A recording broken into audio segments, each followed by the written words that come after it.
जब आप टैटू बनवाते हैं तब टैटू बनाने वाली इस मशीन की नीडल्स आपकी त्वचा की पहली परत को छेद कर दूसरी परत यानी डर्मिस तक पहुंचती है और यहीं पर इंजेक्ट होता है इंक। यहीं से शुरू होती है आपके शरीर और टैटू के बीच एक साइलेंट बैटल। जैसे ही इंक अंदर जाता है आपका इम्यून सिस्टम इसे एक फॉरेन अटैक समझता है और तुरंत भेजता है अपने सोल्जर्स व्हाइट ब्लड सेल्स। ये सेल्स इंक पार्टिकल्स को पकड़कर उन्हें खत्म करने की कोशिश करते हैं, लेकिन यहां आता है ट्विस्ट। टैटू इंक के पार्टिकल्स इतने बड़े होते हैं कि ये सेल्स उन्हें पूरी तरह तोड़ नहीं पाते। कुछ इंक पार्टिकल्स तो खत्म हो जाते हैं, लेकिन ज्यादातर स्किन में फंस जाते हैं। फिर आते हैं मैक्रोफेजेस। ये इंक को निगल लेते हैं, लेकिन उसे पूरी तरह डाइजेस्ट नहीं कर पाते। तो क्या होता है, जब ये सेल्स मरते हैं तो वो इंक फिर से बाहर निकल जाता है और दूसरे सेल्स उसे फिर पकड़ लेते हैं। मतलब ये प्रोसेस बार बार रिपीट होता रहता है। इसी वजह से टैटू आपकी स्किन में ट्रैप होकर रह जाता है और जब आपकी स्किन हील हो जाती है तो ये इंक परमानेंटली वहीं सील हो जाता है। लेकिन असल में आपका शरीर आज भी उसे हटाने की कोशिश कर रहा होता है, बस वो कभी जीत नहीं पाता।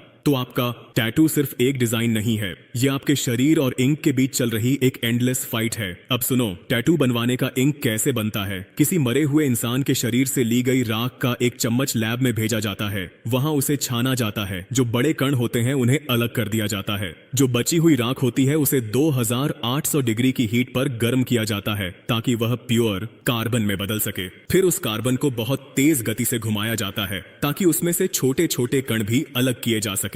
जो बचा हुआ प्योर कार्बन होता है वह टैटू इंक बनाने के काम आता है। जो लोग अपने शरीर पर टैटू बनवाते हैं उनके शरीर में किसी न किसी मरे हुए इंसान के शरीर का हिस्सा होता है, इसलिए उनकी मानसिक स्थिति धीरे धीरे राक्षस की तरह बनती चली जाती है। इस वीडियो पर वही लोग कमेंट और फॉलो करें जो अभी भी राक्षस बनने से बचे हुए हैं।